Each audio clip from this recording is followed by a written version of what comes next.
comes so fast and it comes out strong. It comes from everywhere and it won't be long. Plug me in. It ain't no sin. I am going for the win, so plug me in. You see it creeping up on the horizon. No surprises and no denying. No denying. I get a taste, but I'm needing more electric power. Straight to the core. Straight to the core. It's a feeling that I get. It's a feeling that I don't regret. It comes up fast and it comes out strong. It comes from everywhere and it won't be long. Let me in. It ain't no sin. I am going for the win, so let me in. Now.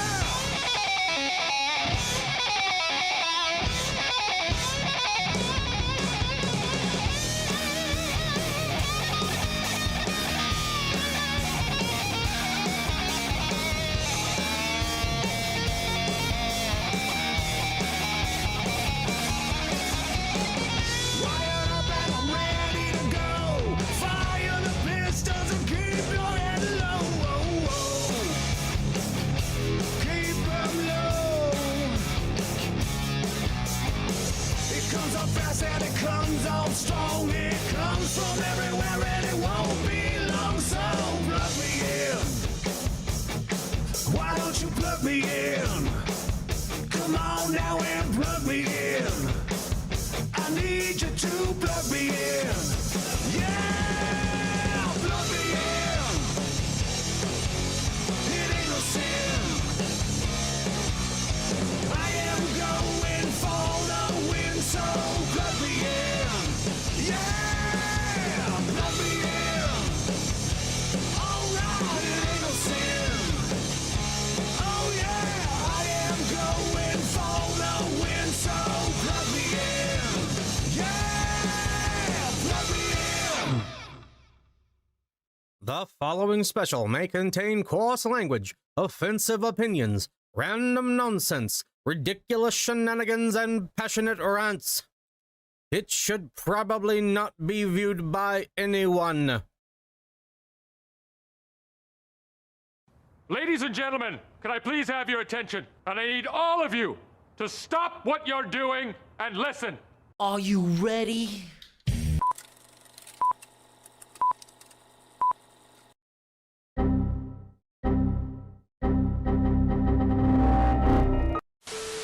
We'll do it live! F it, do it live! I'll write it and we'll do it live! Are you not entertained? Are you not entertained? Is this not why you were here?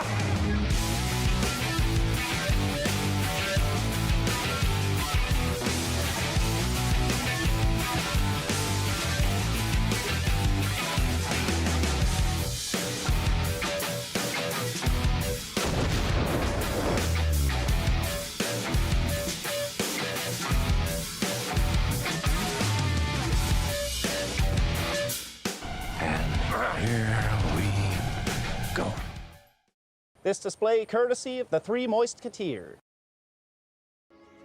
Yes. Ed, that's wonderful. Thank you. Welcome in, everybody. We're gonna have some memberships popping through here. Or did we catch the end of it? Yes. Nope. Hold on. Ed, that's wonderful. Thank you.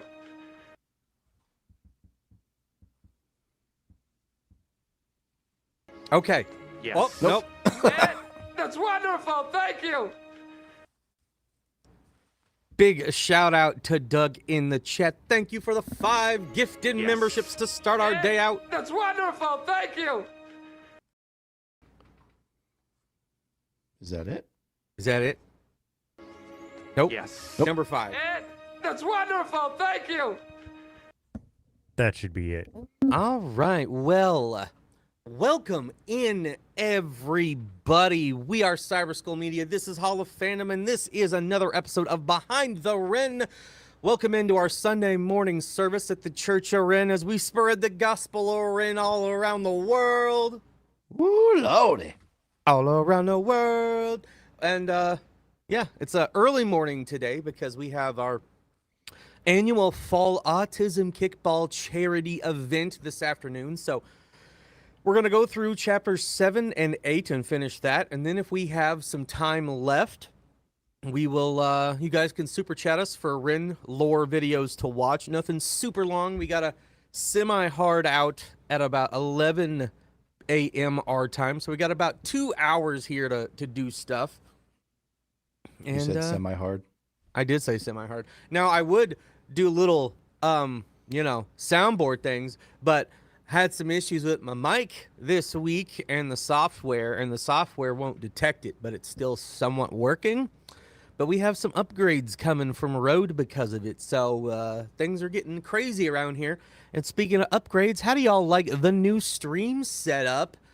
Did a lot of work on this and got it ready to go for today, and this is going to be our new setup moving forward. There's a few other new things for y'all to see in here today, but I am your host, Thundarius, and I'm joined by my absolutely fantastic co-host today.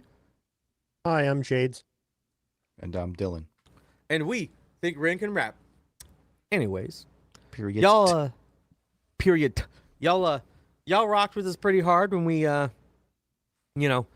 triple minute a Red song for the very first time Friday. But what are you gonna do? What are you gonna do? I see we got Doug in here, Cosmic, Bell, we got Trish, we got Doug, we got Dread Metal Reviews, shout out Dread Metal Reviews, Jolene, we got Matt, we got all sorts of people, Chelsea, Nikki, all sorts of people in here today. We know we're early this morning, but thank you for everyone who could make it.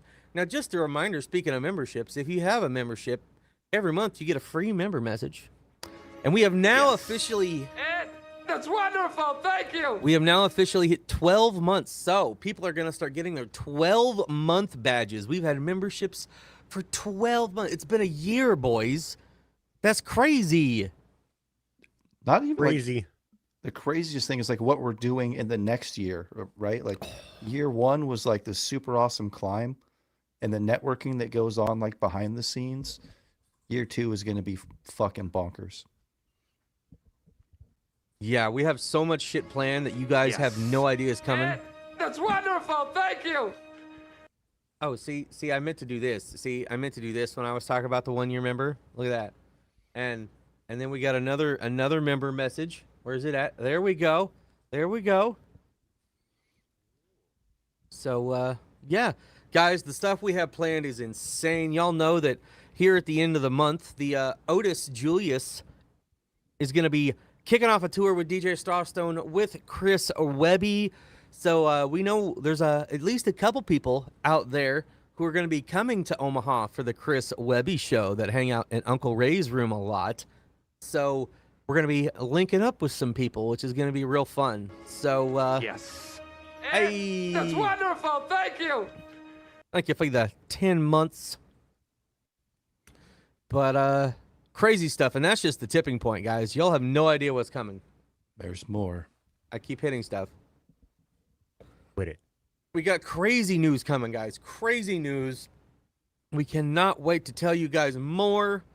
But since we're up against a time constraint, we'll get rolling here. How do y'all see? We got a gremlin in here today, and for some reason, not yet. We don't have any technical difficulties from him because I got him right here. So if he's right here, we can keep an eye on him, and he can't fuck with the stream, right? Let's hope. I mean, theoretically. So little Stripe's gonna show up in all of our videos in October, and maybe in December. So how y'all boys doing this morning? You know, Gremlins is a Christmas movie, so we can get 2 months out of him. How you boys doing this morning before we hop in here? I'm Tired. good. I'm good, man. I wake up early every day, so this is nothing. I tried to, but Dundee makes me stay up late. I go to bed, and then damn you're playing video games, building bridges with sand, sir. Come on. You guys knew we had an assignment this morning. Hey, Nikki said, unless a squirrel gets him, I mean, Quantum can fight, man. He might show up. He's a Maybe. cybernetic being. All right. Well. So, yes, we got a brand new setup. So, we're going to be experimenting today and seeing how this goes. You know. I'm living in a womb of reefer. Leave me alone. Things happen. So, without further ado, let me get this all queued up, and then I will get us rolling here.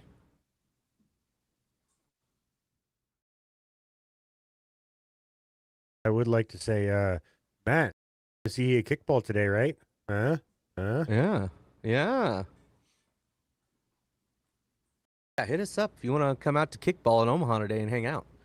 But this is Ren Chapter 7. We have covered the first 6 ones in the past months that we have been doing this, and we're going to finish it up today.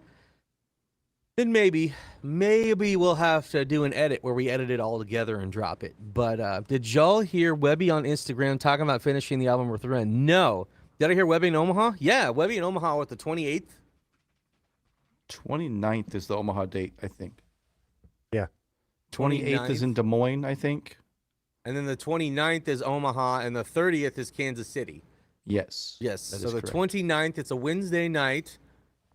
Regular Webby tickets Wednesday. are pretty cheap. We're gonna be there super early because we're sponsoring the opener on the tour, Otis Julius and DJ Strawstone. And our other boys, Dread and Strange, are going to be local openers on that show, which is going to be real cool. So definitely be there early as fuck, because we're going to be there early as fuck. And we're going to see.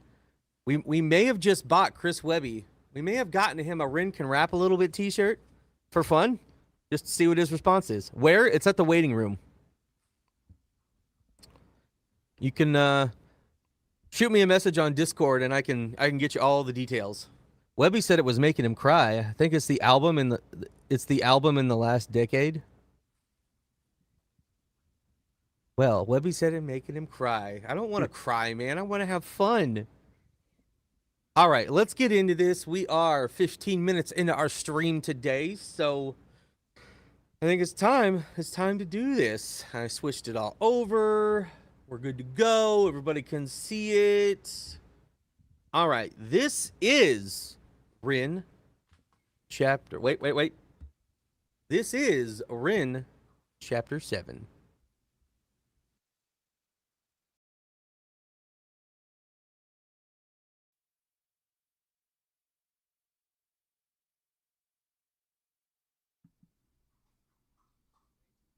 I was just gonna say maybe.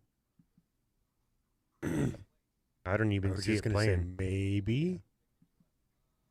Yeah, I don't even see it playing. Maybe. Yeah, I don't even see. Before he even had the test results, the doctor in Brussels glanced up from the form he'd asked me to fill out, and he said, I hear it.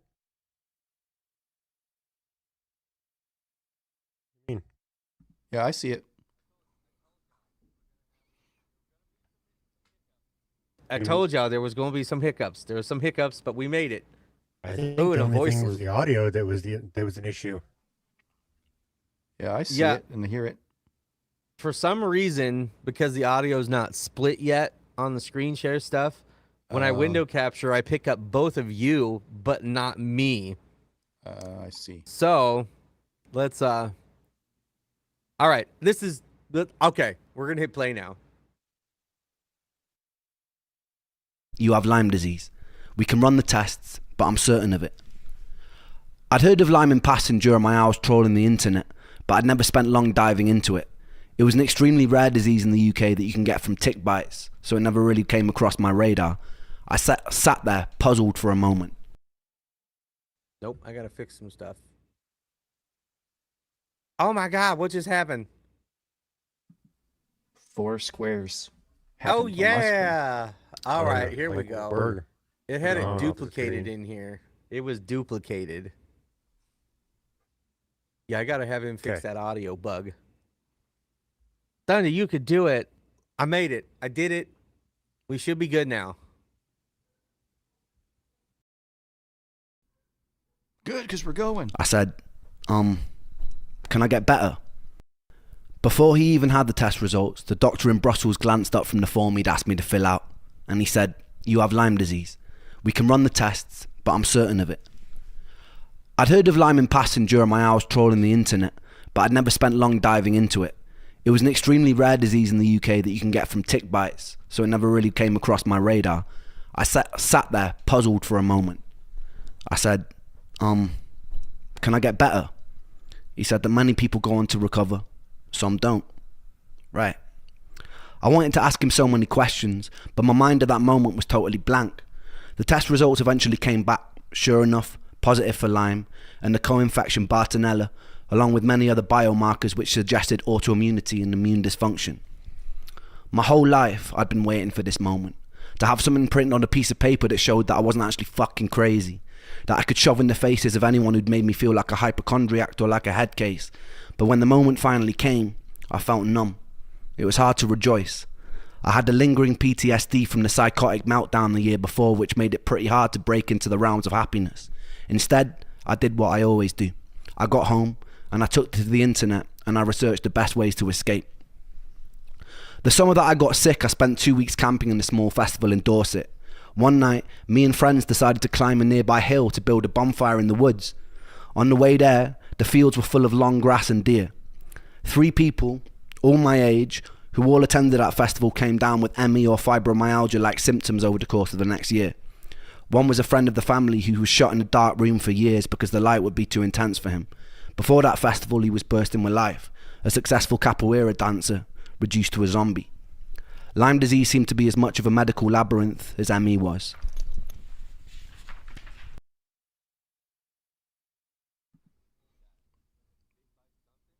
Well, that's what I'm picking up. You know, being from Iowa, you know, deer ticks are pretty prevalent, and that's what they attribute Lyme disease. So I'm putting the pieces together. I feel like that's what this is alluding to.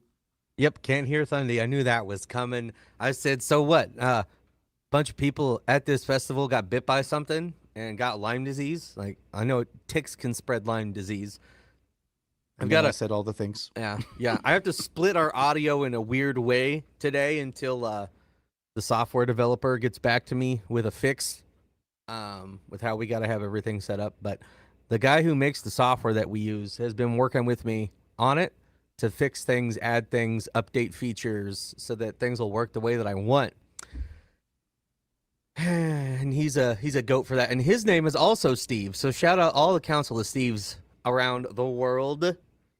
We just keep attracting Steves, man. I don't know what to say about it, but Just works. yeah, man, it was suck being at a festival and then you come down with Lyme disease, bro. Like, that's a life-changing medical problem that you're gonna have for life. Doing like the ultimate like dichotomy, right? Like you're at this high point, having fun, this festival, everybody's like full of life, and then the result of that is this horrible lifelong affliction. Rough, man.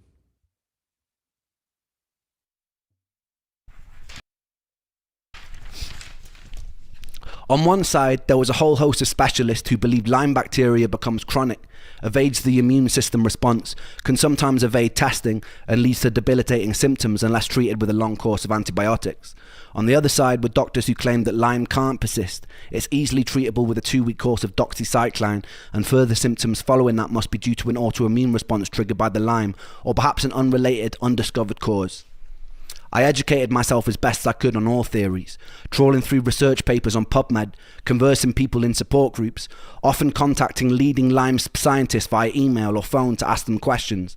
Lyme disease is caused by Borrelia, a spirochete bacteria that causes symptoms like extreme fatigue, confusion, joint pain, heart problems, digestive issues, anxiety, depression, and in extreme cases, hallucinations.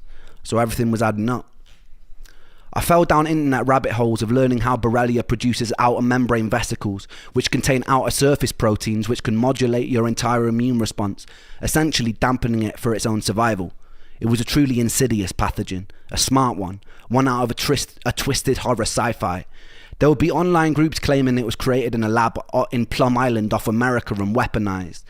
Due to the widespread suffering it seemed to cause, and given how hard it was to treat, it was easy to see how people gravitated towards these sorts of superstitions and speculations. The main thing that made my head swim was the sheer number of treatment options, in part a byproduct of the cognitive dissonance in the medical industry at the time. There were countless antibiotic protocols, herbal protocols, immune system modulating protocols, wackier ones where people would be stinging themselves with bees or swallowing certain helminth parasites to modulate their immune systems. It was a wild west, and I wasn't so naive to be unaware that there were a lot of quacks in that space, selling people snake oil, financially taking advantage of desperation. Like a lot of the medical industry, I despise people and companies who see opportunity to profit from other people's misery. If you're watching this video, and you're one of those people, I would highly consider switching your role in the world and being on the right side. One common factor a lot of these protocols seem to share was you would certainly get a lot worse before you got any better. There was something called the Jarisch-Herxheimer reaction. As you kill off the pathogens in your system, they release biotoxins in your body which are eventually cleared out by your kidneys and liver. These can cause systemic inflammation, additional fatigue, brain fog, mood swings, pain, flu-like feelings. I was no stranger to these things already, but when they got even worse, it was a mental battle. I sought out as many success stories as I could, and I looked for common threads in the ones of the people who made a full recovery. It seemed like long courses of antibiotics were working for some people, but to do it safely I needed to be in the care of a specialist. The NHS were fucking useless. After multiple appointments, one with an infectious disease specialist, they told me the most they could give me was a couple-week course of doxycycline. I knew that probably wouldn't be enough.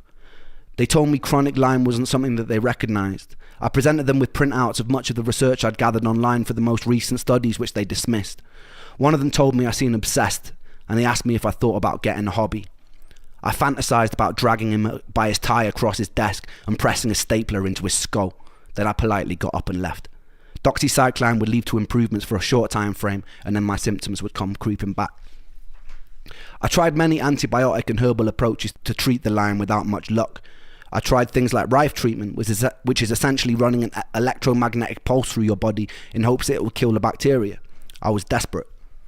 It seemed that America took Lyme disease far more seriously than the UK, which made sense as it was far more prominent there. I settled on a doctor called Dr. Jemsak over in Washington, and when I could, I would busk or I'd sell music online to raise money. My girlfriend at the time also ran a fundraiser, and my mum said that she'd also help contribute towards flights. It's not easy being sick and broke, but somehow we made it work. A week before I was due to fly out, something happened which changed my whole life. I've always been a believer in the good that you're putting out in the world coming back to you. Luck, therefore, is more of a karmic consequence. When I was making video blogs, I wasn't doing it to build a following or for any sort of social merit or personal gain. I was doing it because I thought I was going to die.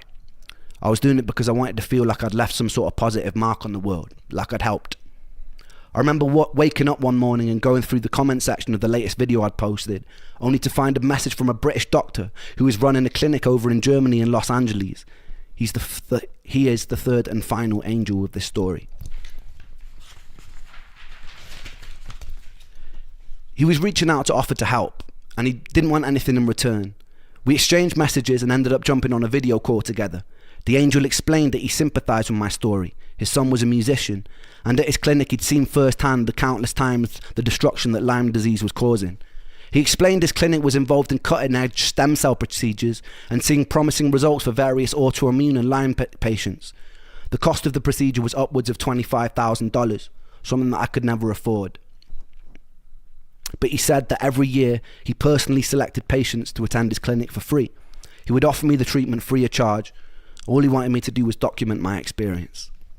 It made sense to me that if Borrelia was able to modulate the immune system for its own survival, that an intervention that focused on immunological homeostasis would help.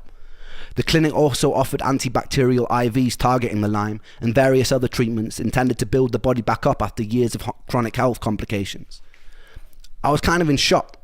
When a stranger reaches out and offers something so generous, it's natural to doubt his intentions, but something told me to trust this kind offer. I really had nothing to lose, and as morbid as it sounds, my willingness to die made it easy to throw myself into a more experimental procedure. There was also some security in the fact that he wanted me to document my experience and share it with the world. If it had been more sinister, surely he wouldn't want that sort of exposure. I decided I'd still go to the initial consultation with Dr. Jemsek, as I'd raised the money, but I would catch a flight to LA once it was done.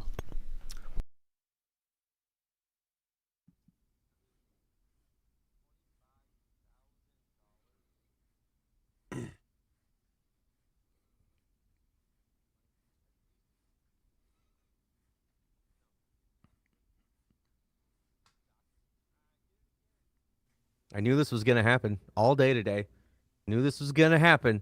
We'll get it all sorted away by the next live stream. But no thunder noises. Okay, you can hear me now. $25,000. That's a lot of money, Dylan. It is. That's almost how much it costs for a round of IVF. I've been down that road. Yeah. It's expensive shit, man. Anything that's deemed like, non-necessary or optional or experimental or whatever, they're gonna fucking nickel and dime the shit out of you. Hey, I like You've Been Thunderstruck, and look at that logo on his picture there. That's pretty good. It's a Cyber Skull Chef. We're gonna get through it, Thundy. You're damn right. Like, guys, the bills that I would see when I went through my cancer stuff, like, I'm just lucky I didn't have to pay for it, or it never would have happened. Like, I don't even want to know what the final total would have been. Like, each episode of proton beam radiation was thousands of dollars. Each MRI is thousands of dollars, and I've had CAT scans and doctor's appointments. Like, the amount of scans and everything else I've had, CT guided biopsies, proton beam, 12-hour spinal surgery at Mayo Clinic, like, it was up there, man. It was a super high bill, and luckily I had options, and I had people locally willing to help me out. I had someone locally put me up in an Airbnb for the 6 weeks I was doing proton beam radiation, and for those of you who haven't seen it, I documented that myself. So there's a video on the channel of me and night of proton beam radiation and what it looks like, and it's kind of the new thing in cancer treatment for people with tumors, and so far it's worked well for me. And we'll find out on the 27th of this month with my 2-year scans if we're still clean and rolling strong. So I can somewhat relate to the things that he's talking about here from my own experiences. About the only thing close enough to that would be the money situation. Like, I paid 20 grand for a helicopter ride that I had no choice in.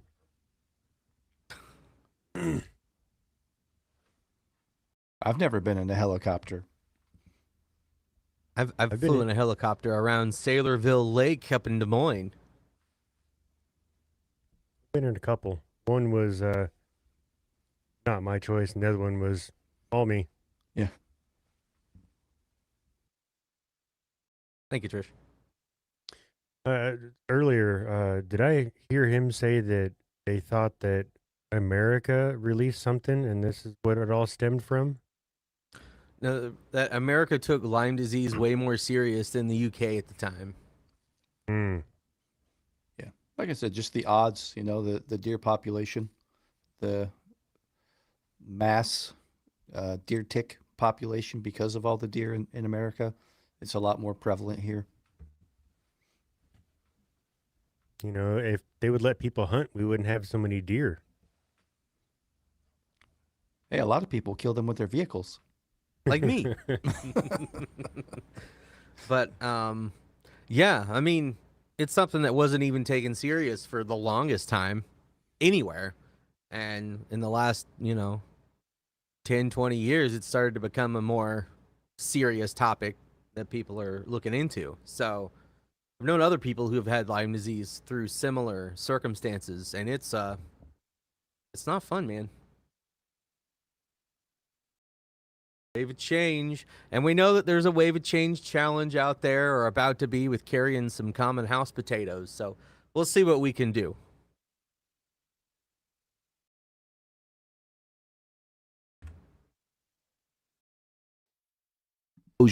I decided that I'd still go to the initial consultation with Dr. Jemsek, as I'd raised the money, but I would catch a flight to LA once it was done.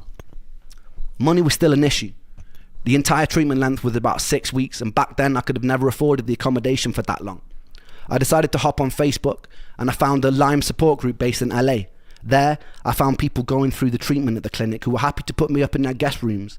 Despite all our faults, human beings' ability to empathize, lift up strangers, and collectively solve problems purely because it's the right thing to do is such a beautiful characteristic to carry.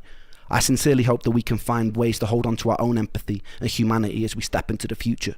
I believe these traits will save us as a species. Survival of the fittest is a myth in a society where we have all our basic needs met. It becomes survival of those willing to cooperate. The time came, and I flew out to America with Momoko, keeping me company and keeping an eye out in case my health crashed. I went to the initial consultation in Washington, D.C.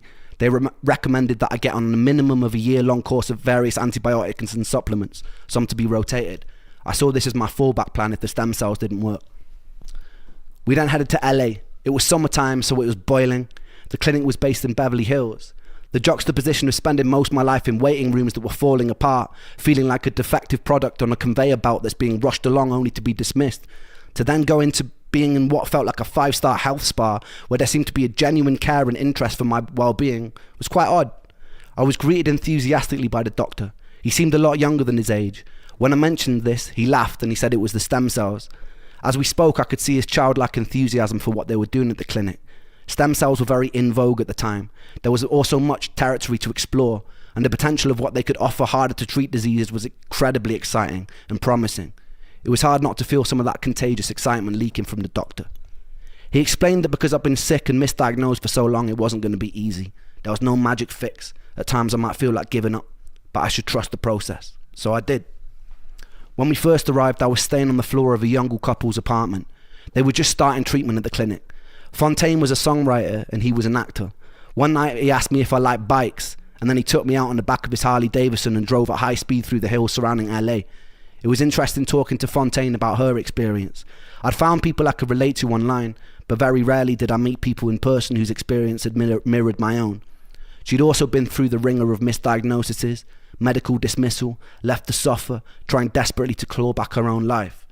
I started to realise this problem wasn't localised to the UK. It was global. So many people were going missing and screaming into a void.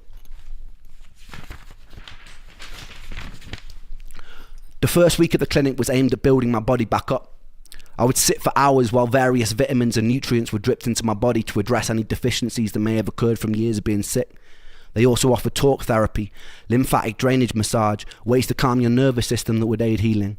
I was still having to pinch myself that this was all free. I felt guilty for the people who had to pay. It wasn't easy. Occasionally I'd have an immune reaction to one of the IV drips. I didn't know at the time, but I had mast cell activation syndrome, which meant my body would become highly inflamed in response to many food, vitamins, even things like perfumes or scents from everyday cleaning products could set it off. A year later, while in the German clinic, I would be minutes away from nearly dying after going into anaphylactic shock during an IV drip. A nurse luckily caught me in the nick of time and injected me with an EpiPen. I spent a night in the emergency ward with Germans who couldn't speak a word of English, who put me on an electrolyte drip that made me feel even worse.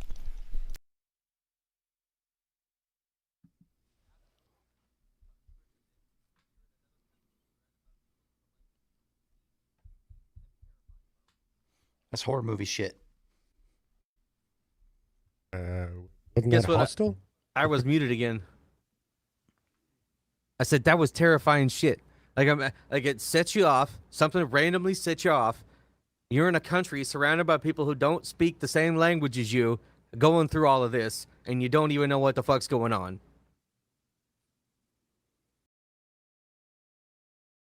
I'm sorry, guys. We'll get it fixed by the next stream. Hey, we live and learn. We knew it. We knew technical stuff was gonna happen today. It's our brand new setup, but y'all don't even know what we're about to do with this setup. So Big see things. movie Hostel for reference. It's that's messed up. Although, like when he showed a picture of him like getting the IV drip, that looked like almost like a horror movie. Looked a little sketchy. Yeah, I've had plenty of IVs in my day now. But mostly I need them on the back of my hand, right here. This one, not so good. Although, I've been told every time I get an IV, they're always like, you know you got some thick-ass skin? I go, yes, I do. In more ways than one. I have to. I'm on YouTube. Exactly. They do. Every time, they're like, man, your skin is thick. What do you want me to do about it? Get good at putting needles in my arm. I had one chick who was very bad at it, and it was awful, bro. Stuck me like 4 or 5 times before she found it. And you can see my veins. I might be fat, but you can still see the veins in my arms. Can't you like request to tell them put thick skin on here so that way they stop telling you that? Bring a sharper needle. I was also told when I had some x-rays that I had some rather large lungs. And I was like, well, at least something on me's large. Haha. I hate when they dig. Yeah. I don't know how Ren's veins aren't blown out. He's been on IVs for years. Man, we've been watching Sopranos like we've told you guys to try to finish it by the time we meet Chris Webby at the end of the month. And one of the characters has a really bad heroin addiction. So lots of needles going in places all the time, man. I can't watch. Don't do heroin, kids. It's bad for you. I can't watch it. I'm okay with watching it because then it makes me see things of like, that's fucking stupid.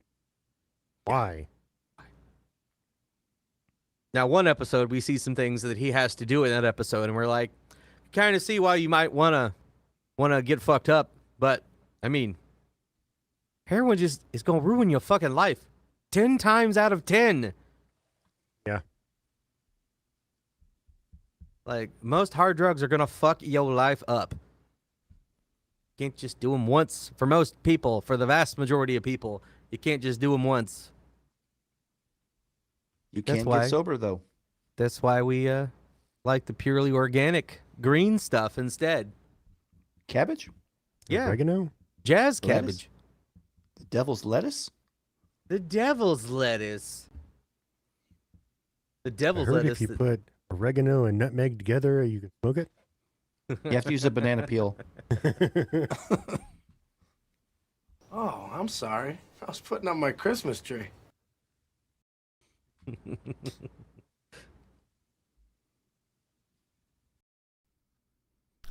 During the second week in LA, I moved places to stay with another couple. The husband had been a prop and set designer for the Fresh Prince of Bel-Air. They were extremely generous with their time and space and became almost surrogate parents to me and Momoko. There is an unusual companionship you feel with someone who has faced similar levels of suffering as yourself, like an unspoken bridge of understanding. At the time, I was having difficulties with my girlfriend. I wanted her to come with me to LA as this felt like a pretty pivotal moment in my life. It was a time where I really just wanted to feel safe, but she couldn't take the time off work. I think I felt a little bit funny about the fact Momoko had made the time and sacrificed her own work and she hadn't. She was being distant with me whenever we spoke on the phone, which frustrated me more and more. We ended up arguing a fair bit. I think this is the beginning of seeds that would soon grow into finding extremely difficult to be in relationships in general. I usually feel pretty unlovable, extremely isolated, very antisocial. I felt alienated, often bitter that most people go through their lives not knowing what it's like to hurt every day. That they didn't appreciate the freedom their bodies allowed them as they should. To be alive and to not hurt is a blessing. To be alive and not hurt is all I want. The day of the stem cell transplant finally arrived, and I was nervous, as you would be getting a giant fucking metal rod shoved into your skin. The doctors offered me an anti-anxiety med, and I was never one to turn down free drugs. With autologous stem cell transplant, they take cells from your own fat, centrifuge them, and then do some magic science shit and then feed them back to you in an IV. To acquire these cells, they have to do liposuction. The issue was I was already skinnier than a shadow on a cloudy day. They would usually take the fat from the stomach, but as I had virtually no body fat, they had to go in through the back near my coccyx. They spent about 20 minutes sawing away at your insides and separating your muscle from fat. Then they inject you with a liquid that breaks it down and they suck it back out, fresh for the stem cell harvest. There's a video of me drugged up and laughing as a needle as big as my forearm gets rammed into my back.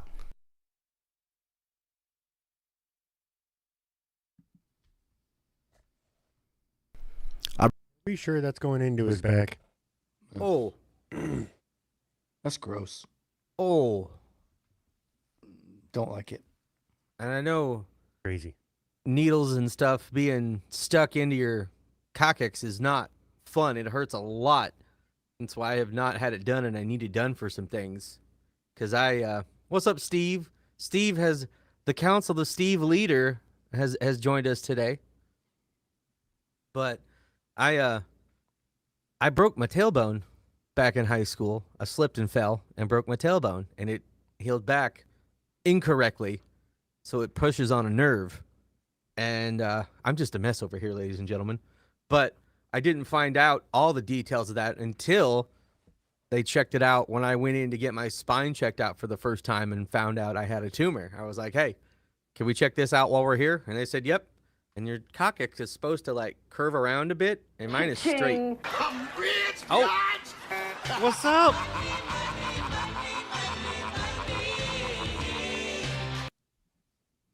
Thank you, Nikki Bridge, for the $5 dono today.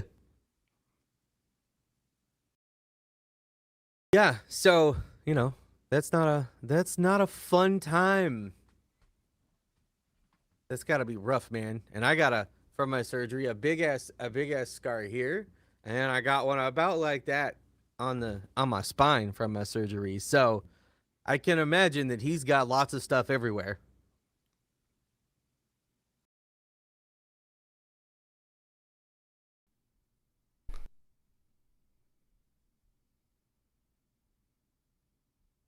I don't hear anything. I returned home pretty bruised up, but full of hope. Like they're digging for gold, and so I'm pretty kind of bruised up. I've got these two little holes here where they took the stem cells out and they put them back in my arm. You can't really see on this camera because the light's too much, but I've got more holes in my arm than a Scottish heroin addict. I'd met people at the clinic who were further along the process than me, who were singing the praises of how much better they felt. For the first 3 months I didn't really notice much, but I was told it would take time. I was already doing somewhat better from the 6 weeks of IVs. It's an unusual psychological space to be teetering on the precipice of hope that your whole life could change. There's a certain tension and a certain excitement that comes with that. I was also having big problems with my girlfriend at the time. I'd found out some things that had really shaken my trust. In retrospect, I should have just walked away then and there, but I held on because part of me blamed myself. In my sickness, I held people at a distance, so I felt like I deserved negative things. We would fight a lot. The health problems added a whole new dimension to something that would be hard for any couple. I couldn't trust that she loved me as much as she said she did because of certain things that I found out. A few months after the transplant, me and her decided to get away from everything and stay with her mother on the south of Spain. One night, we were sat on the grass, looking up at the sky, being surrounded by avocado and lemon trees. It felt like we were in some sort of Eden-like paradise. She asked me to marry her. It was her way of proving that she loved me and would always love me. And I said yes, but I meant no. Even when we went to pick out rings, I just felt scared. I lost the ability to trust love. I don't fully blame her for that. She was an awesome person trying to navigate a complicated situation. I blame my sickness. My sickness was an inseparable from me, and so I blame myself. After about a month of being home, she sat down with me one day and told me she decided to move to Australia for a year. She told me it wouldn't change anything between us. I had my doubts. Despite the additional stress in my life, something amazing was happening. About 4 months after the stem cell transplant, I noticed the desire to leave the house. I noticed more colour in my skin. I joined a gym that was a 3-minute walk from my house. I started working out for the first time in years. Music started pouring back into my life. I was singing more. I was producing more. And this was all leading up to my favourite chapter so far.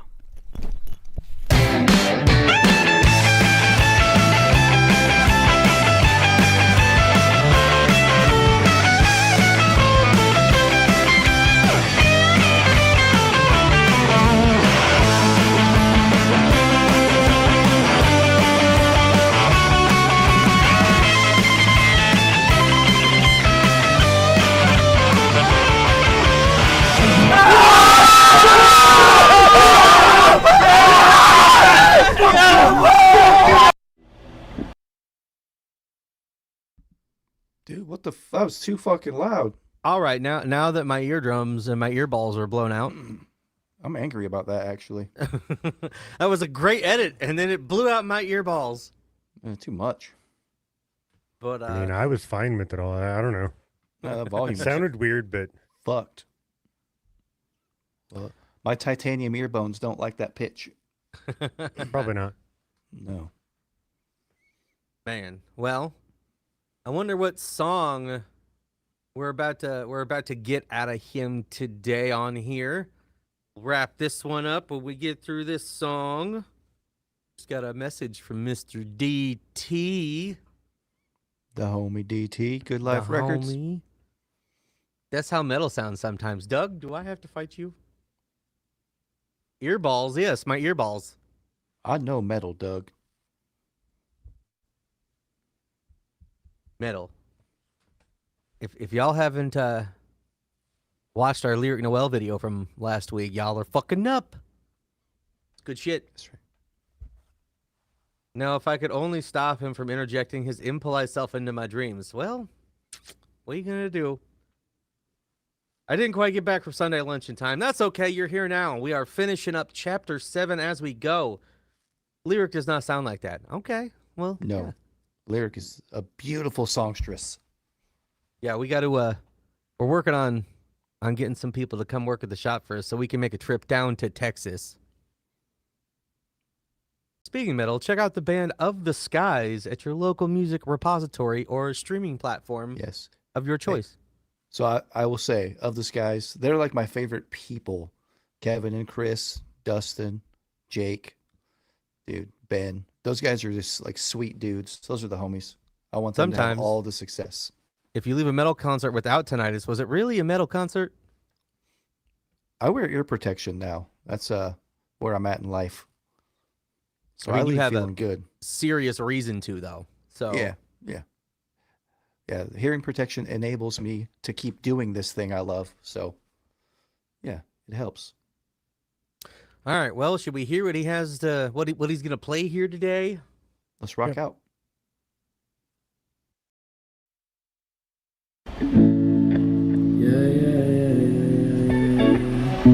Oh, that sounds wavy. Oh, Okay, I had to pause because we're getting some Sam Tompkins. People have been wanting us to react to some Ren Sam Tompkins. I don't know if this is a specific track people were really wanting us to, but Well, too bad. we're about to find out. This I've is been what wanting we to get. hear some Sam with him. So, my camera just bugged out a second. I would come work in exchange for good vapes, but I can't leave mom. Hey, it's okay. It's okay.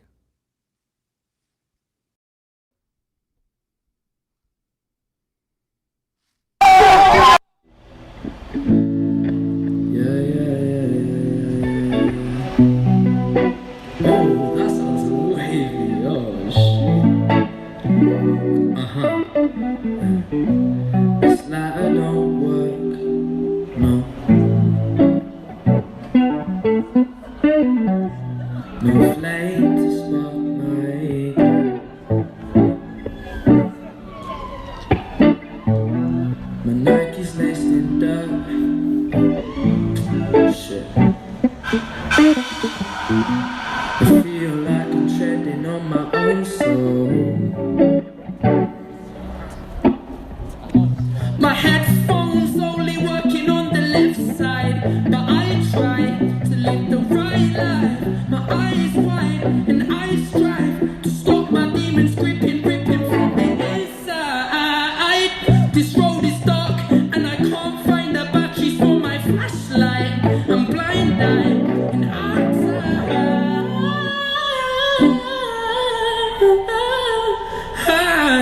Ren, go. No, Ren, don't go. Ren, don't go. Man. Because Sam can motherfucking sing. Dude, that's like real like soul and R&B vocals, man. That dude's fucking talented. I love that type of vocal prowess, man. Yes, Them runs yes, were sir. fantastic. Reminds me of my dude Johnny Craig. Johnny Craig's got the insane white boy R&B vocals. Any relation to Jenny Craig? Maybe it's his sister. I don't believe so though. What Shades think about Sam singing a little bit? I'm going back to last week. Like, I'm not saying shit. This isn't Fail or Fire. I'm trying to listen. Sam can sing, period. Sam can sing a little bit. Good Lord. You want to hear Sam and Ren doing Man's World? Okay. I heard that Bublé reference in there, Thundy. I will admit nothing. Michael Bubble? Hey, Sam is awesome. I got to see him live. I bet. Sam can sang.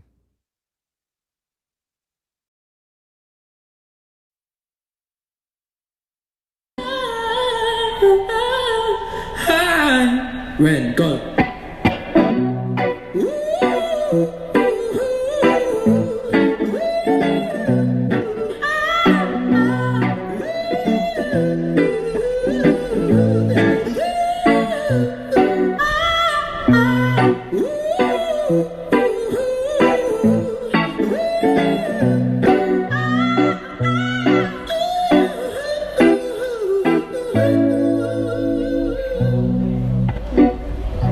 These drugs don't work.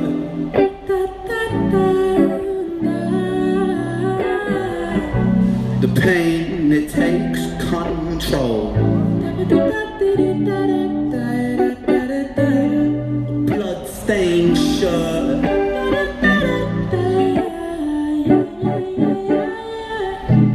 I feel like I'm always being chased by the devil.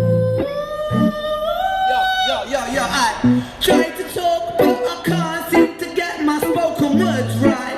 And I try to keep my stutter alive. And this life, it can be ish, right? Caught you like a flip knife, twist and make you sick, right? And I think maybe I'll be better off alone. And so I redirect the calls from my phone. I learned so many lessons from depression, but in essence, I'm just wishing that these bad thoughts were gone.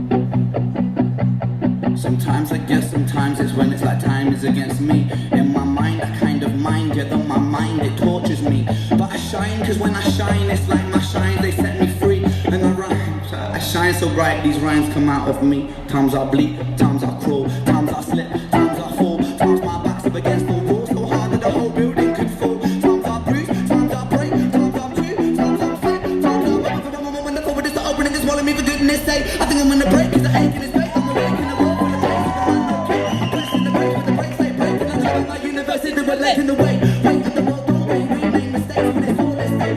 Top cake, we eat top cake, sometimes no time for double taste, but that's just the way life goes sometimes. But I don't want to end up in the gutter being bad, but my trouble face down in the pot where the sun don't shine. I'm coming on the back, on the track, and the top, and there's nothing no peace, like I never listen, I'm packing and I'm praying.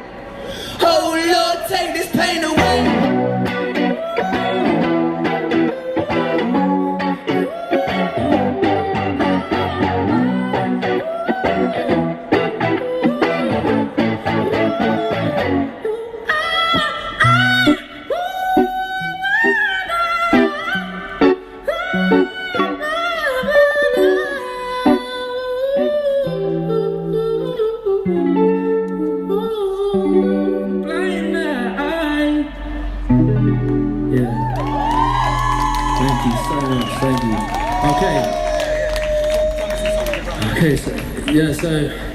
So that's a song that me and Ren wrote. If you want to follow us on Instagram, it's Ren Makes Music, that's R-E-N Makes Music. I am Sam Tompkins UK, that's Sam Tompkins UK. This next song is called Same Old Situation. We wrote this not so long ago. Ren Makes Music, that's it. Man, that was some good stuff right there, man. Holy shit. You know what I think? I think Ren can rap. Sam's got a pretty good voice. I kind of dig it. We had people in the chat making some comments that Sam supported the Beebs on some tours. I was purposely ignoring that. So all pop status aside, you know, Bieber's going through some shit in the public eye. Bieber's talented. This dude, he's like an elite talent though. That vocal ability that he's got, the range he's got, like R&B legends like Maxwell, they've got that ability. Not many people, it's weird he's not like a household name. Not many people have that vocal ability. It's pretty fucking mind-blowing. Yeah, bro, he was hitting some crazy notes. He also has Lime, Seaweed P says. Damn. Man, there's the stuff that they did on that song was crazy. Dude, is it so people are saying there's like other versions of this. So is there like a full version of this with like drums and everything else out there? Because all I was hearing was drums that I needed to play down in the background on this. Yeah, like this type of like R&B ability, typically you would have like a full production, guitar, drums, bass, you know, maybe some programming, but I mean, just like raw traditional like R&B, this needs like a full band. Oh, now Sam has a label. There's a studio version. Okay. Blind, I don't know. I'm clicking on everything's moving so fast. Apparently there's like there's a full video, several lives. Okay, Angry Car Park Attendant is a much watched version. I thought we watched Angry Car Park Attendant. Why is Missy talking about prison? I have no idea. She's been talking about all her dirty dreams with Ren in the chat. So she listens to Creed's My Own Prison on repeat. My Own Prison. People were mentioning that MC Sessions is their favorite Sam Tompkins joint. Okay. And another comment that I was thinking was, man, look at that crowd size compared to what it is today. Like, they're stopping traffic now. I mean, what's going on behind the camera? Not There's a lot. People there. There's It's people early there, on. but not like around. Well, we're wrong. Parts 1 and 2. Okay. Yep. All right. Well, that was Ren Chapter 7. And we are now 4 years, Missy. And MC Sessions of Blind Eyed was like kind of studio live sort of ish. Well, we'll have to dig into it a little bit. So I will get our next chapter queued up and make sure that we are good to go with that one. Ren make stuff. Window capture is on. Okay, well, that was quite the story, man. Everything that he's been through is nuts, bro. Take a shot every time we say stuff like that, and you're gonna get fucked up real quick. And don't do it. Do not do it. Don't put that on us. Don't you put that evil on me, man.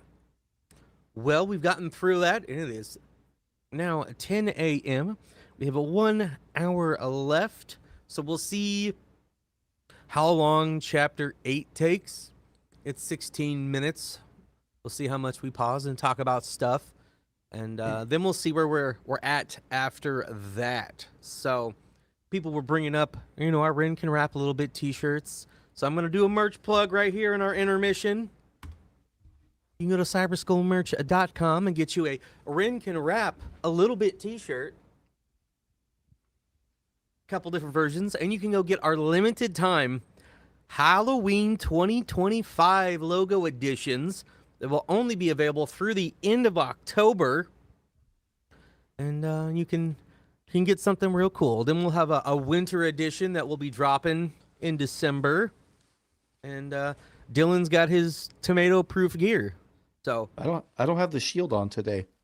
I took the shield off. It's a little hazy. All right. Well, see you, everybody who's got a bounce. Thank you for being here. Thank everyone who came out early this morning. Y'all are the real MVPs. We are up to over 60 people in here, and we were wondering how many people we were actually going to have, and had a pretty good turnout. I need a new cyber school shirt. Mine got in a work-related accident. Oh no, Swedish Chef. Yeah, hey, we can't talk about it, but it's rough. Shout out Swedish Chef for doing what he does. This dude's a hero out there. What do you mean we can't talk about it? That sounds like nudity is involved. No, it was a rough go. My boy had a bad run at work, but Well, thanks for scheduling this so I can actually make it. Well, thank you for being here, Matt. And I think Matt said he might be coming out to kickball later today. I got him all the info. All right, so should we roll into chapter 8 here? hey, hold on. What's WWW? What did I miss? Isn't the kind of thing Sam's label wants him associated with. Don't know what WWW is. Okay. Worldwide. I mean, that's Worldwide water skiing. Yes. what went wrong? Okay. What? Oh, okay. Okay. So his label doesn't let him say what he wants to say? Sing the things he wants. Well, now that he's done something his label doesn't like, now we have to cover it, right? Yeah, I'm curious as to what. And I don't like it when labels try to step on people, man. Let them say what they want to say. Bi-curious, maybe. What? I've seen a handsome man before. This time slot might work pre-football and all. Yeah, that's the worst part about doing Sunday streams is we got football season now. So after January, it's going to be a hell of a lot easier to do a lot more live streams on Sundays. And we got some crazy stuff planned. So let's roll into this one here. This is Ren Chapter 8, the final chapter in the Ren Chapter saga. I want to thank the person who sent us a dono to cover all of these. Sorry it took us so long to get through all of them, but we are finally here, and we have finally come to the end of this journey. And the next month we'll be starting out fresh with your super chats dictating the direction we take with the Ren behind the scenes and the Ren lore stuff.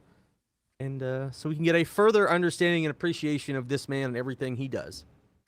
So without further ado, let's roll into this. I will stop talking.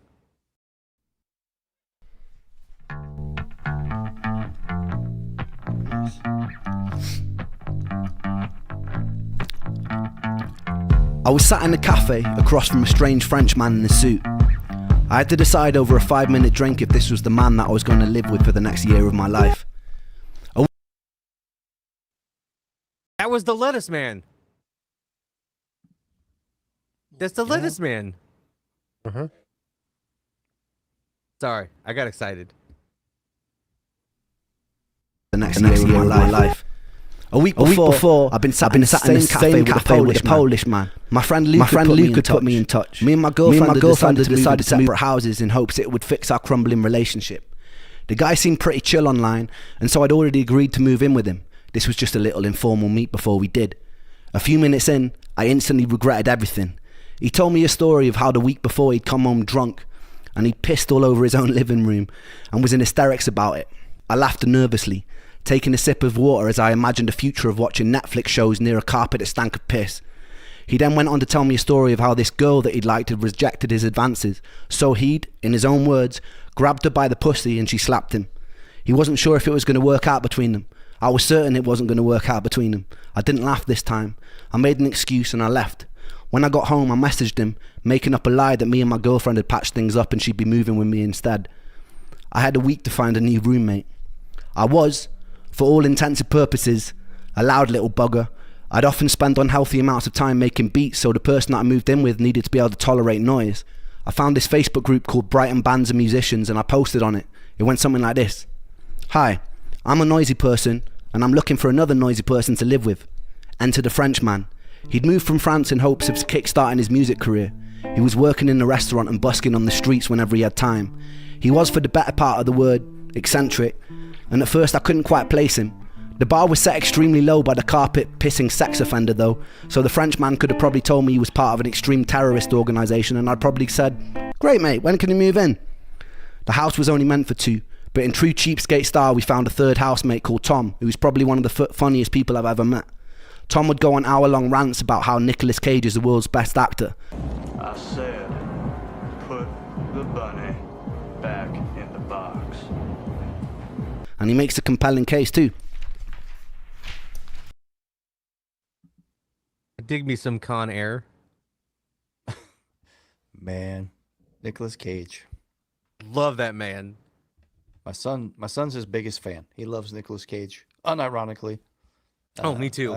I'm a little hit or miss. I mean, sometimes his stuff is crazy out there, and sometimes it's like super reeled in. But so the man gives it his all.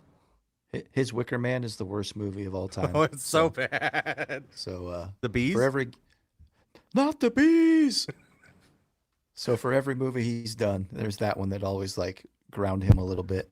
And then there's Willy's Wonderland, which is phenomenal. He doesn't even speak the whole time. Phenomenal, bro. So realistically, like he could up his status if he didn't say yes to every film. You know, I'm okay with it. Then because we get stuff like Unbearable Weight of Massive Talent.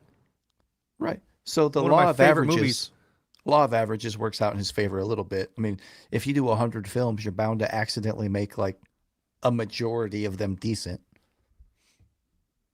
I'm a vampire. I'm a vampire. Oh, Nick Cage is a national treasure. Oh, I forgot about Steve talking trash about Daniel Craig, the best Bond ever. We don't have time for that. Some Daniel Craig comments in a recent video too. Oh man! Shout out Daniel Craig, the best Bond ever. Period. Oh, we're not getting started on the Tom Cruise rabbit hole either. We're getting back into this. Oh, yes. But I appreciate the Romaine love. We'd love to cover him more and talk to that man one day. But I like hearing these stories, so we'll get back into it here. That Frenchman was Romain Axisa. We'd go on to form a band called The Big Push, and he'd become one of my closest friends. The second week we moved in together, it was his birthday, so me and Tom decided to gaffer tape about 50 baguettes and bunches of garlics to the walls and ceilings to decorate. It was 2016 and political correctness hadn't come into full effect. He still didn't think it was very funny. My energy was only improving during this time, although progress was slow. The doctor had recommended I do a second transplant to speed things up. I returned to LA for the second time with my close friend Saran and went through the motions again. Eventually, I'd switched to their sister clinic in Frankfurt, where I entered one of the more unusual periods of my life. The UK has border regulations on certain medications and supplements. Some I shouldn't have been taking back with me. I remember fashioning a hidden compartment in my suitcase where I would smuggle IV bags full of various nutrients and immune modulating drugs over the border. I did this a few times. One drug, Filgrastim, was often given to AIDS or cancer patients with low neutrophil counts. On my tests, my neutrophils were always outside of range on the lower side, so the injections would theoretically raise them. The issue was I was still broke. I don't think the doctor realised how broke. I was meant to pay for private nurse to administer the drips, but I couldn't afford it. So without telling the doctor, I taught myself how to administer an IV watching YouTube tutorial videos. First, it was very messy. I messed up a lot of veins trying to get the catheter to stay in. There was a lot of blood, but eventually I got the hang of it. I'd be sitting in the living room watching One Punch Man while an IV bag dripped slowly into my veins, and day by day I got stronger and stronger. The issue was I started noticing my food intolerances getting worse. The stem cells had improved my pain, energy, clarity of thought, but it worsened my ability to tolerate food, something I later learned was caused by MCAS or mast cell activation syndrome. Some other stories also started circulating online groups of people getting far worse after the stem cell transplant. I can't say that this didn't shape me. As more time elapsed, I learned of legal cases that were opened against the clinic for malpractice. The clinic in Beverly Hills eventually shut its doors. It was hard to know how to feel about this. The doctor had been my saving grace. He'd pulled me out of a half existence, but I could see where people's frustrations were coming from. As the clinic grew in popularity, I think its resources became stretched, and its communication became worse. Nonetheless, that man will always remain the third angel in my tale, and I'll always be grateful. Man, well, first, you've got to smuggle your own medications into the country to try to get better, which has to be a crazy feeling. That's Dallas Buyers Club. but like Yeah. the UK edition. That doesn't seem like the craziest part to me. Like, that seems easy. The craziest thing to me was the catheter part. Like, he did that himself? Well, he's referring to like the IV, not like Okay. Yeah, not like I caught the catheter there. I was like, holy Yeah. fuck, dude. Like, He's not putting one in his dick, Shades. yeah, no pee annihilation. yeah, it was like, how do you do that to yourself, man? Like, Lots of practice. good lord.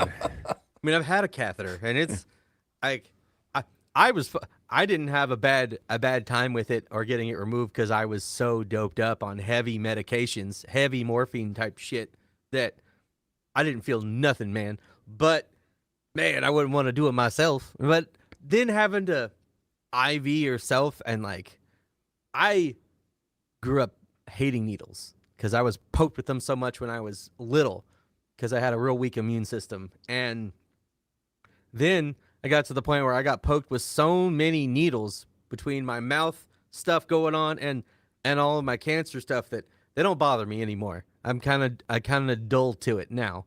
But I would not want to have to like give myself an IV and learn how to do that. I'd be fucking all sorts of shit up over here, man.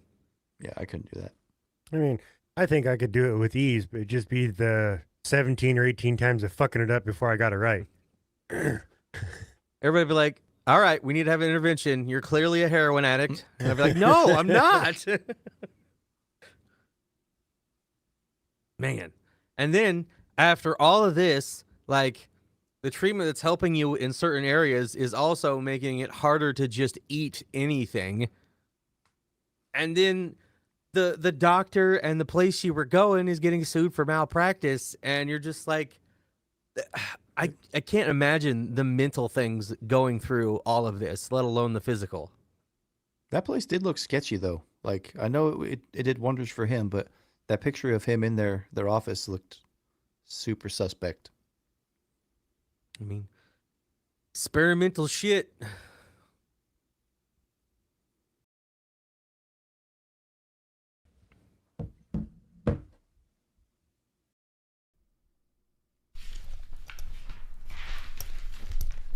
It's hard for me to definitively recommend stem cells. I believe it's a gamble. Some got worse, but they did actually really help me. They didn't cure me, and some of my symptoms got worse, but they allowed me to be an active member of society again. And that was huge for me. A few more months passed. My girlfriend had moved to Australia, but she was being very distant with me and rarely answering calls. She broke up with me on Christmas Day while I was visiting my mum. I took it very badly, but it was also symbolically the end of one chapter and the start of the next. Despite our difficulties, I'm still grateful for the time we shared. There's always two sides to every story, and I don't imagine it was easy being with someone who was tormented by my health problems as I was during the time.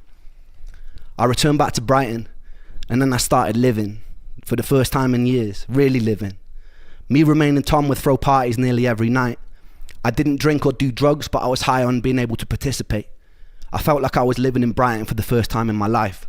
I was able to walk around, to take in the city, to live. I also started getting the attention of women. During my teen years, I wasn't the best looking and I was a bit awkward. During my early 20s, I was so sick I rarely went out. So this was new for me, and I threw myself in head first. I realised that I really like pretty girls, and pretty girls apparently like boys who make music. A lot of nights I'd go out by myself around Brighton and end up meeting a whole bunch of beautiful women. One night I ended up breaking into the Hilton Hotel with a girl that I just met.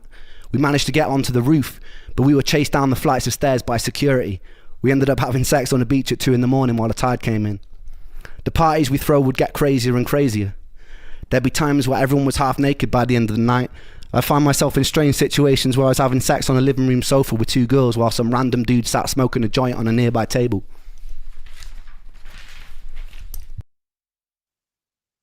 This just sounds like a typical episode of Shades After Dark.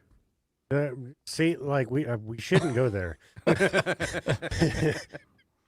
A lot of people that check, because people in the chat are a little upset right now. They're hearing about Ren's sexcapades. But hey, he's doing good. It's nice to see him doing good, having fun, living life with all the shit that he's been through. And this is why some experimenting. This is why I gotta make music, Dylan. So I can find the ladies. You gotta be a singer though. You gotta be the front man. I think that's a terrible idea to go in head first like that. And what's up, Wilsey? Wilsey made it. What's up, guy? Yeah, great timing on Christmas Day.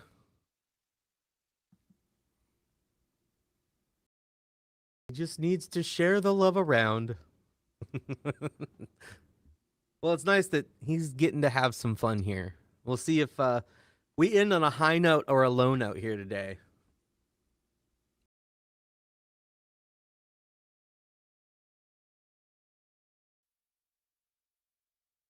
Strange situations where I was having sex on a living room sofa with two girls while some random dude sat smoking a joint on a nearby table.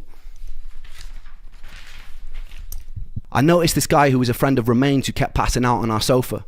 One time he woke up covered in scratches from this Mexican girl who had been telling the stories the night before of all the people she'd stabbed. This guy was Goran Kendall. He sang like Bob Dylan and he looked like he'd fallen out of a punk rock band. I liked him. Me, Remain and Goran were all musicians and naturally we started jamming together. I remember the first time something clicked.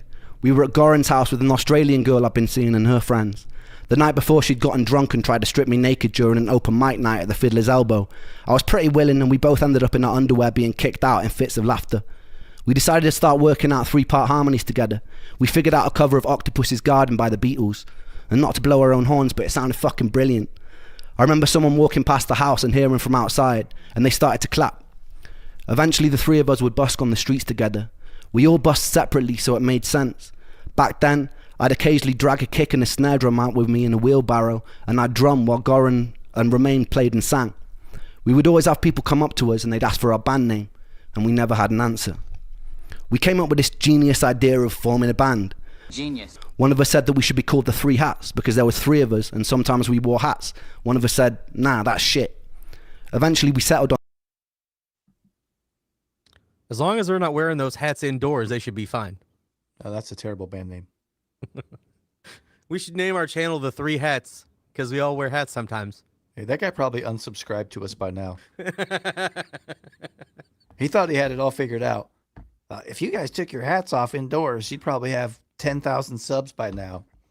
Grown men wearing hats indoors? What is this nonsense? Yeah. And the guy with the sunglasses, what the fuck? Take off your sunglasses. It's disrespectful.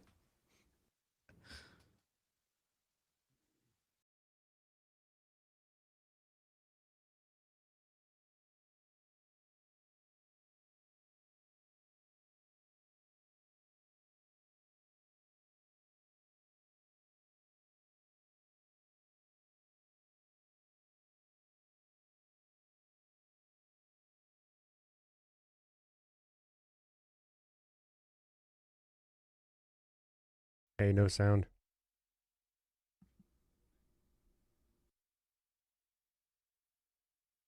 Fits of laughter. We decided to start working out 3-part harmonies together. We figured out a cover of Octopus's Garden. The guy was Goran Kendall, seeing and her friends. We managed to get onto the roof, but we were chased down the flights of stairs by security.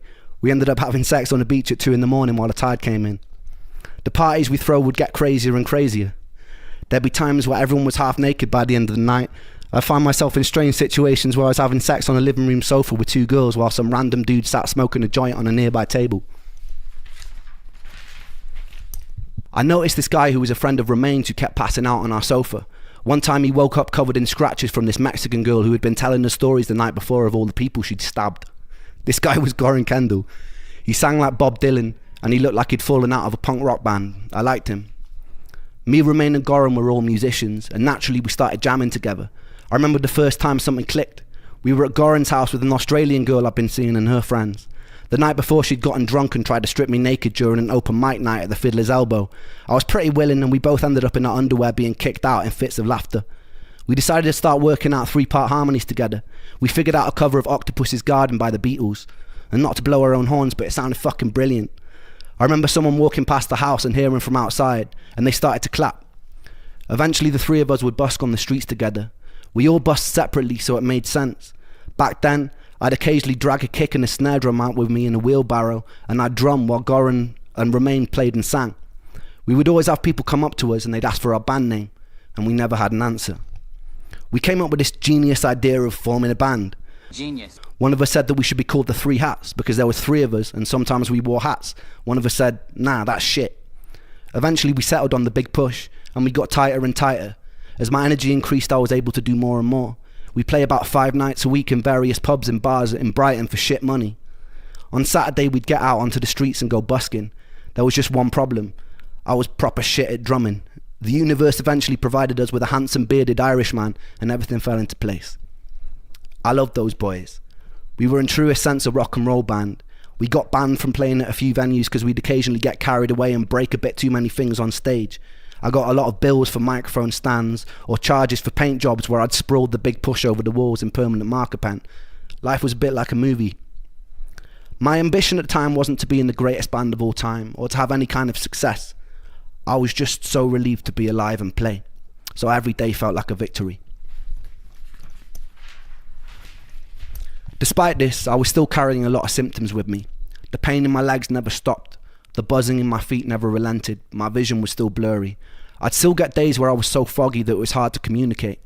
One day after a gig with the big push, being overstimulated triggered a very temporary jolt back into psychosis, and I found myself lying on a table in the pub, repeating the same sentence over and over again for about 10 minutes, while surrounded by a very concerned group of onlookers. I came to, in tears, and I quickly left in embarrassment. If I didn't stick to my diet of about 5 different things, I'd be trapped in bed again, but it was okay. I was willing to hurt if it meant I could participate in life again, and I intended to live the fuck out of it. I met this beautiful Spanish girl one night after playing at a local pub, and I fell instantly in love. She had this beautiful blonde curly hair and was wearing dungarees, and I was enamoured with her from the first moment that I saw her, and she didn't make it easy, which made me like her even more. I'd write her poetry, invite her to shows and attempt to be funny. She knew me as the local slut, which didn't really make things very easy, but with time she could see that I genuinely cared about her, and I did, a lot. One time we snuck into a cinema together and I proceeded to climb onto what I thought was the stage below the screen to put on a show for her as she sat alone in the aisles cheering. What I didn't know was that stage wasn't a stage, it was a 6-foot drop. I confidently put my feet on thin air and then I fell, smashing my face onto the corner of a railing on the way down, seeing a flash of white light and regaining consciousness with her rolling around in fits of laughter on the floor. She was intelligent, creative, unusual and beautiful. I carried a lot of trauma with me into that relationship. Relationships generally didn't feel safe for me. She was briefly diagnosed with BPD, which later turned out to be a misdiagnosis, and I had major trust issues from my last relationship, which had grown into commitment issues.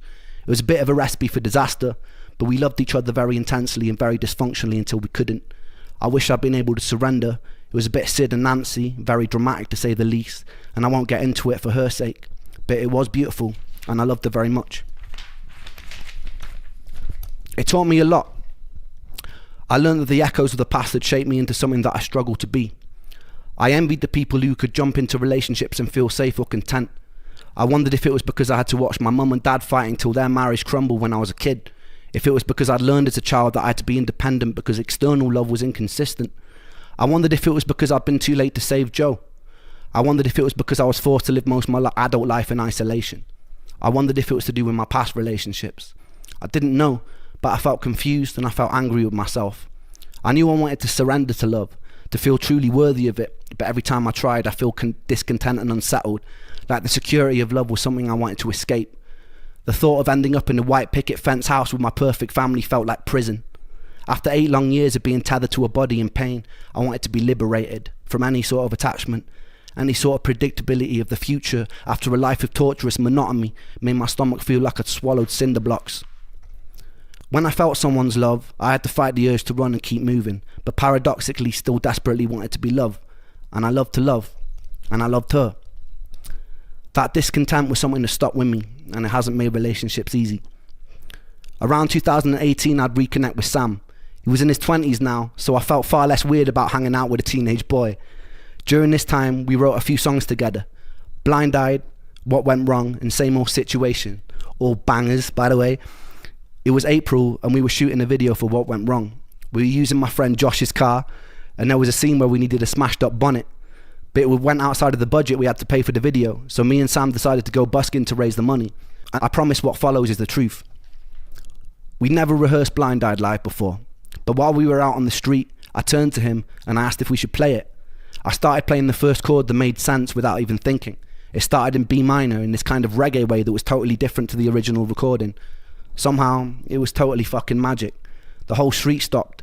Sam was hitting notes and runs that seemed outside of the reach of a mere mortal.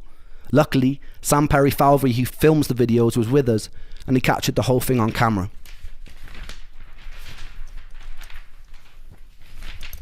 Before this moment, I kind of surrendered to the fact I probably wouldn't have a career in music again.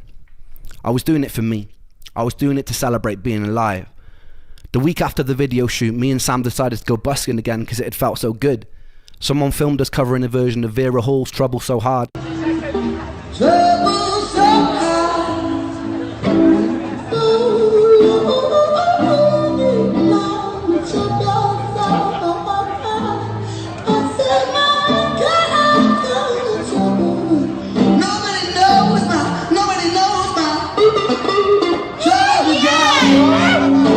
And posted it to a Mexican restaurant page on Facebook.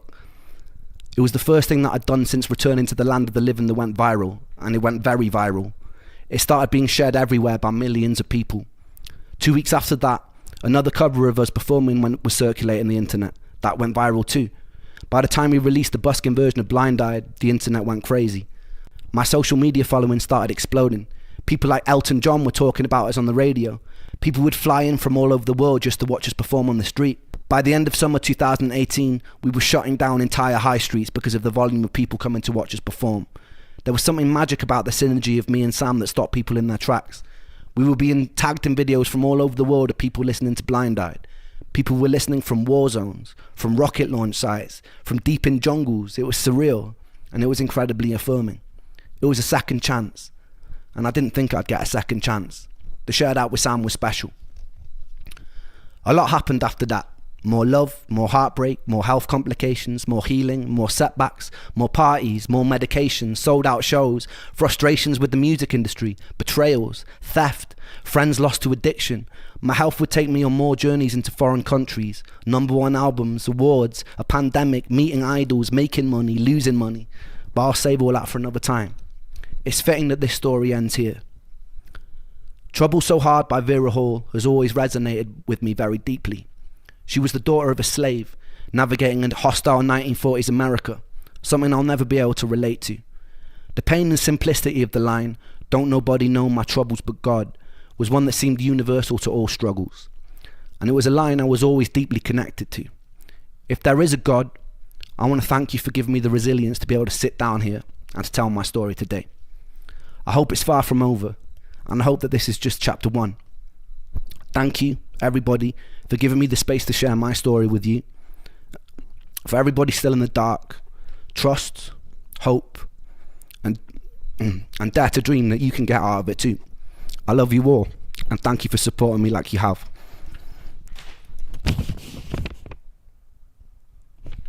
Pew, pew, pew. Go through it.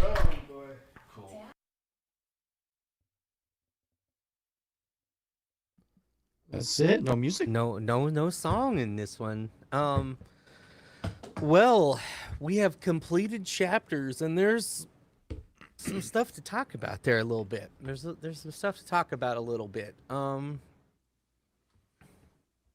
We've all three been through some crazy health shit and gotten some second chances on life, and when you get a second chance, it's hard to not be like, we got to go balls to the wall and get this shit going. And I know after I got through my cancer shit that all I wanted to do was celebrate being alive and living life to the fullest. And I just didn't know what that was going to look like until we've gotten to this point, in everything that we're doing. So, man, this man has been through so fucking much, and I'm glad we ended on a high note.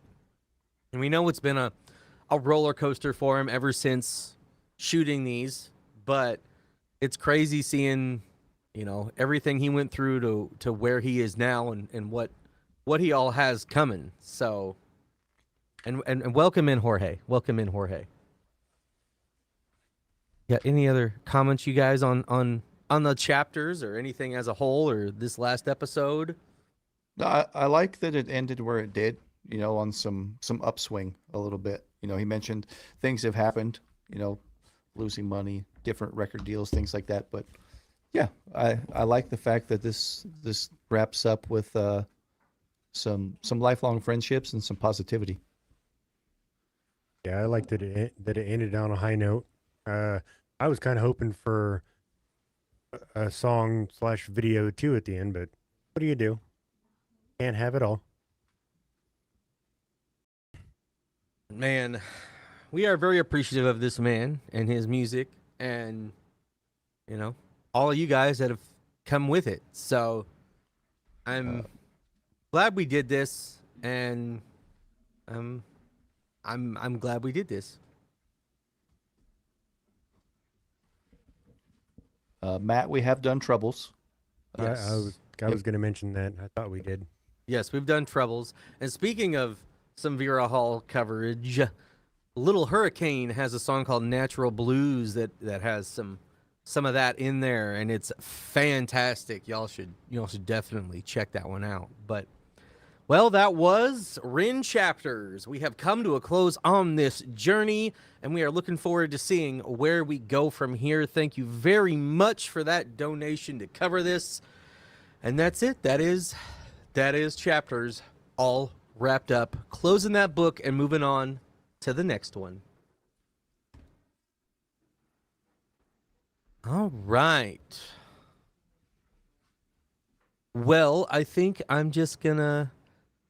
We got 30 minutes, but I don't know if that's going to be enough time to get really anything else in, unless it's like extremely short. So, Chapters mission complete. Yeah, Hello, first live. It's 8:30 a.m. Well, welcome. We're rounding things out today. I think closing on the end of Chapter 8 is a pretty good ribbon to tie up here. Yeah. So yeah, I guess first live, and we're about done. But welcome in. It's been a hell of a good time today. We didn't know how it would go with bringing this out here real early today, but y'all really showed up and showed out for us, and we appreciate it. The next chapter we should cover is the Dune books. We're not doing that, Swedish Chef. Listen, Swedish Chef, this is one we're gonna have to talk about.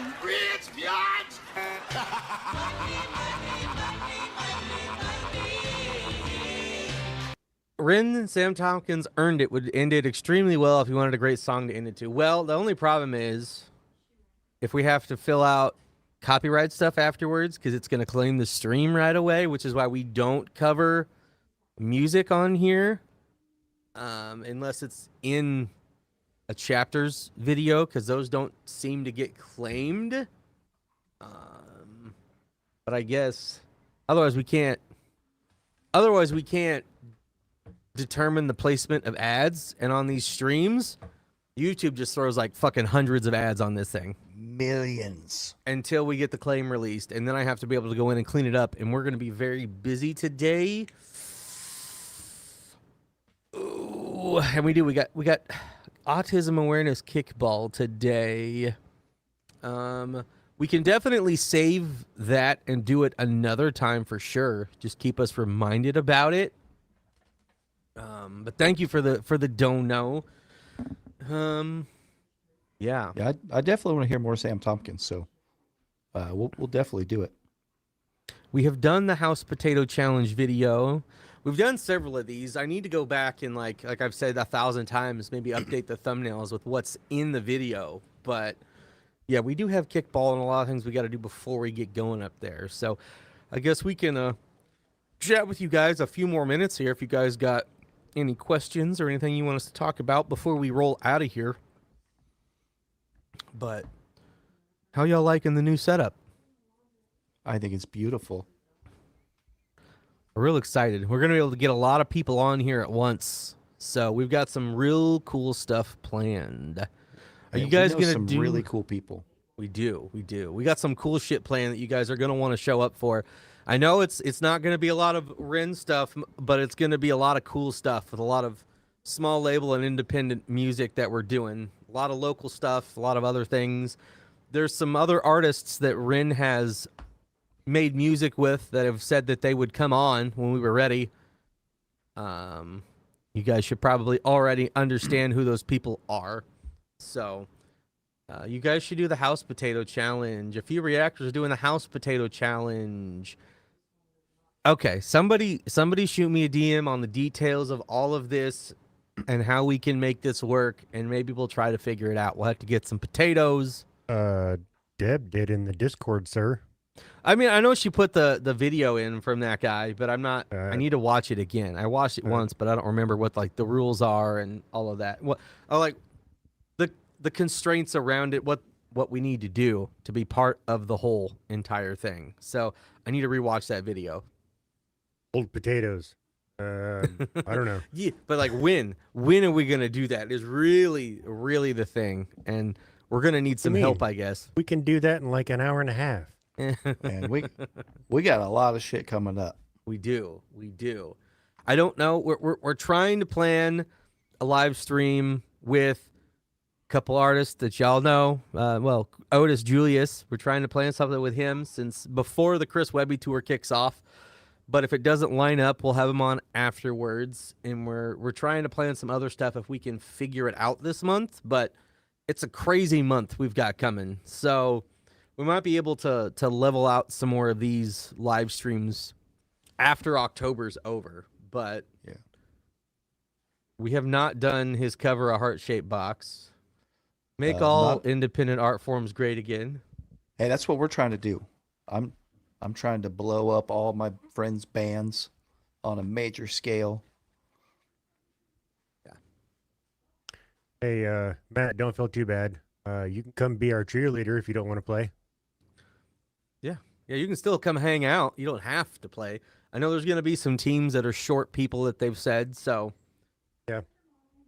We'll see if I play or not. I'm not really physically up to the task right now, but if I got to play, I got to play. So don't they have to be loose potatoes, or can they hold them together with cocktail sticks? That's cheating. I don't want to shout out Johnny. She's doing some stuff, but she's here. Only if you get caught, sir. Hey, I'm glad the Skinner Brothers deal. All of the donos, nobody's talking about prawn soup. Everybody in the chats is talking about prawn soup. All the donos, there's something else. So yeah, we do have a dono. I don't think we're gonna get them included this week. I'm not sure because we got a couple of local groups we're gonna cover this week. I think we're covering the Tale Untold, which is another female metal vocalist band. And we're going to cover Snake Lucci's new drop. And we're going to cover potentially the new Prof drop. I don't know. There's a few for that third slot that we are kind of, we're trying to figure out which one we're going to do. But the Skinner Brothers right now, we're kind of doing we're going to go down the Skinner Brothers catalog as we get donated by people. So we have a donation for the next one. But I'm not sure when we're going to be able to fit it in. But we'll keep rolling as long as people keep sending us donos for it. That's the easiest way since we've already got 1 day a week committed to Ren. We can't like commit 2 days a week to specific artists. But we can try to fit them in when we can. So everybody wants birdie information, Dylan. Hold on. I'll get the bird dog. Get the bird dog and then we'll roll out of here.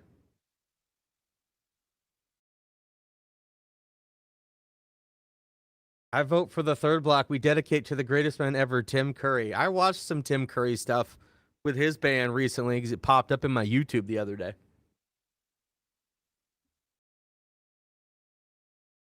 But if we could fit more stuff in, it would be nice. But that's all we can do. Look, Tapehead. It's Tapehead. Look, I can blow up Tapehead. I can do this now. Oh, it went away. There we go. We're going to full screen Dylan. Look, I can do this now. This is fancy. Where's the doggo? She's outside. I got to wait for her to come in. Oh, we got to go, Dylan. She was whining because she had to go potty. That's why she was doing her business. She's a good girl. She's housebroken. Yeah. His cover of Put a Spell. I'm like, hey, whose cover? Oh, Tim Curry's. Well, there may be another cover of that song coming this month from an artist that we all love. No spoilers. but we got to work that in too. I can't forget about it. I don't know if there's no video for that. I don't think either.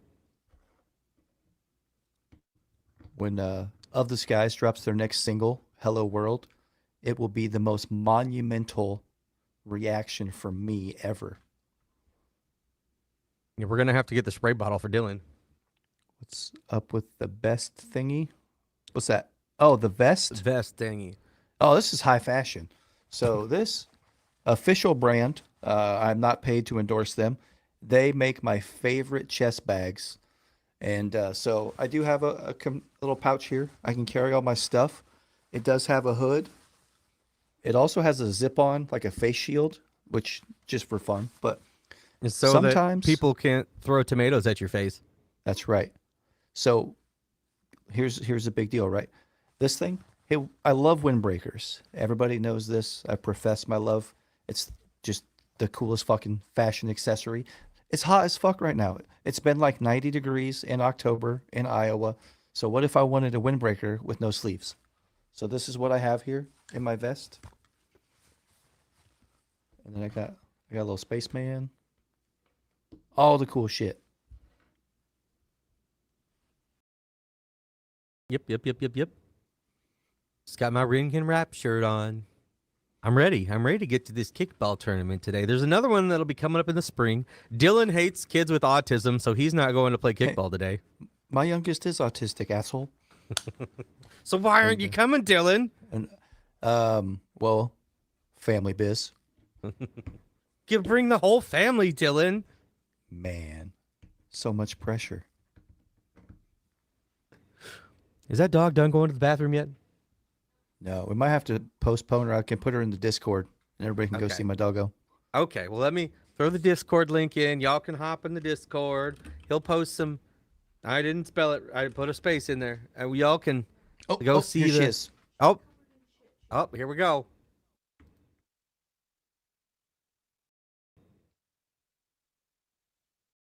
We have won. We have won before.